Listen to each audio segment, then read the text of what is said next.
Gwe abadde tamanyi kigambo okuganja mu bantu kitegeeza ki kino kye bayita okuganja omuntu nga alina okuganja mu bantu ye omukulu Robert Kyagulanyi Ssentamu Mwanattu alina okuganja mu bantu kirizagana ye akulina bonno abali mu kibiina kya NUP bwe batyo basazeewo kubanga ate bamugulira emmere Mwanattu bamutwalire omukulembeze waabwe tabanga ate afa enjala basuze balayidde nti olwaleero bakeera magere era nga bangi baguze amatooke baguze lumonde baguze emmere yenjawulo baberenga ate bamutwalira kasubire nti oli bulungi yonna eyo gyosinzire okubanga ate weekumira ku Fifi J the news ankangamba nti okola kyamaanyi nnyo nnyini ddala okubanga ate ogyekuumiddeko olunaku olwaleero omukulu ono mwennyini Robert Kyagulanyi Ssentamu avuddeyo bw'atyo n'ategeeza eggwanga nti ku ssaawa 11 ez'akawungeze ajja kubeera live wali ku Facebook page ye Mwanattu habeeko ekigambo kya kusuulayo gwe oba oliawo ekyonoogumirako mu struggle eno gye tulimu kansubire nti munaabeerayo ku budde obwo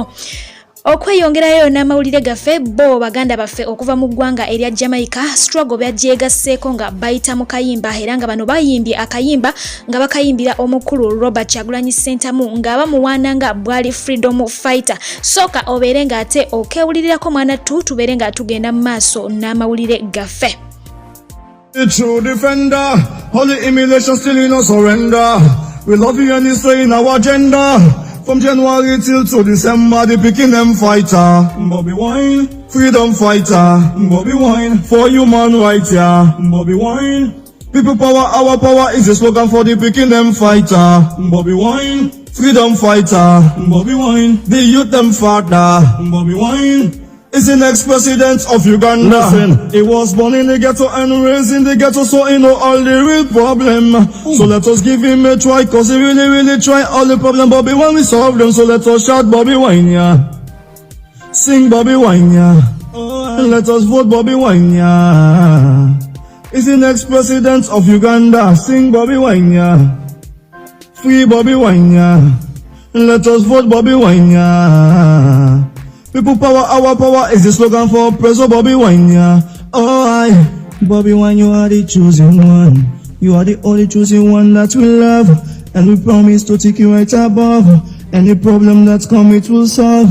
Bobi Wine, you are the chosen one. Say we Abajamaica bo we batyo we batugambye nti he is the next president of Uganda yagalagana munange struggle yo eyimbudde abawanvu n'abampi okubanga ate bagyetabamu naye katwebaze ensezo endala ezivuddeyo okubanga ate zeetaba mu kintu kino okugendera ddala mu maaso n'amawulire gaffe ye omukulu Honorable Kasolo Aluna ono nno tebyamugendedde bulungi abeekyotera baamweganye bamuwandudde eri mu kalulu naye Mwanattu tekyabamalidde oba tekyamumalidde yavuddeyo nga akolima era n'abategeeza n'abalangira byonna n'abategeeza n'obategeeza nti buli gwe yali awadde ku kike ke kaseera aberenga akimuddiza mu bufunze bye bamukoze yabadde tabisuubira disappointment yabadde y'amaanyi nnyonyira sooka oberenga omwewulirirako ate tweyongereyo yabali okubategeeza ne bwe mba nnakuwa buwijjambo bwe nkuyitako njagala onziize ejjambo yange era maze okuteeka ebirango buli wamu abo bonna abalina ssente zange nga bazikomba ku nzeetaaga abantu beekyotera muli babi nnyo nenkola ebibiina ebisoba mu 6 ne munimbalimba nti mugenda kunnonda naye nennyinda okunnonda kwammwe ne musasula mu kunsuula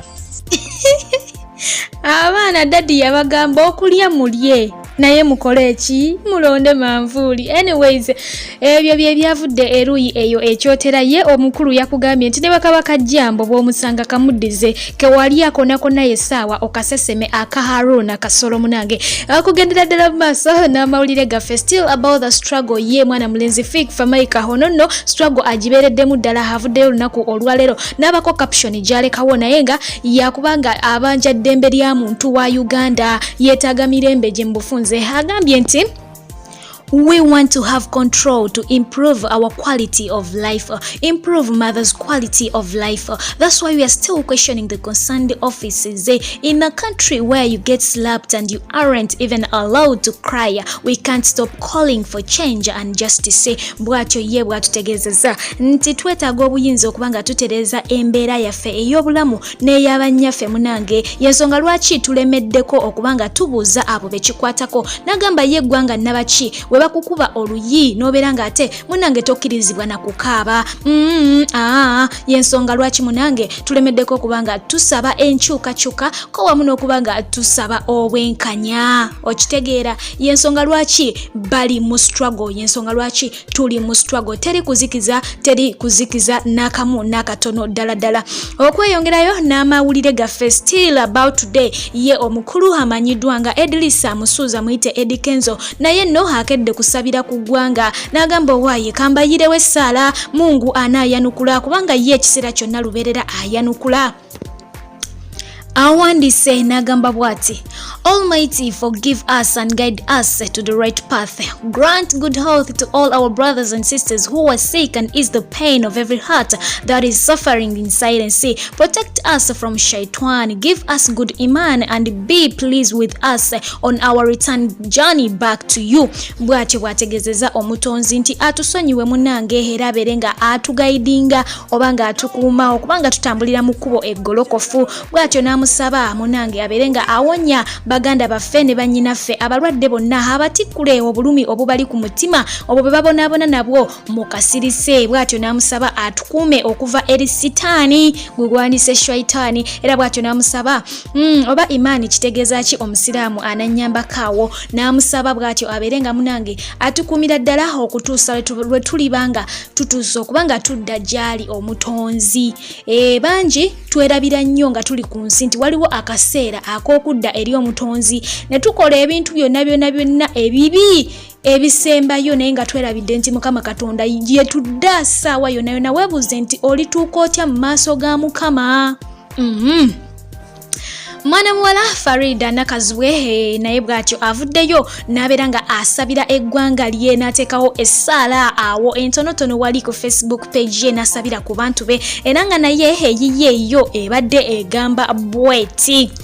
Assalamu alaikum. Dear Allah, please keep my family and friends plus loved ones safe. Watch over them always and let good health, happiness and blessings shower upon them. If somebody is hurting today, kindly comfort them and make them well again. Amen. Okitegeera bwatyo asose kubanga abatolera salama era bwatyo n'asaba Mukama Katonda abeere nga akuuma abafamile ye, emikwano gye n'abaagalwa be babeere nga bali bulungi, abeere nga abalabirira bulungi, n'abo bonna abali eyo abawe obulamu obulungi, essanyu n'emikisa bibayiikire nga tebimala. Era n'agamba nti wabaayo omuntu ali eyo ng'alina obulumi bw'ayitamu obw'enjawulo, Mukama abeere nga amugumya.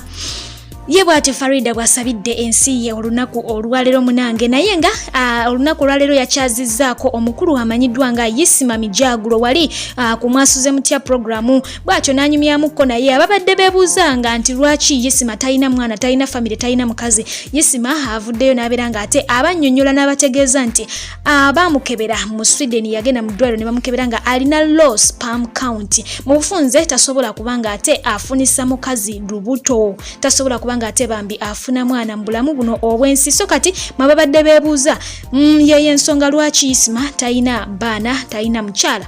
Mbadde Fifije atakuumira mpeera yongera okuba nga abankuumira mubeere bulungi, mbaagala nnyo, mweraba.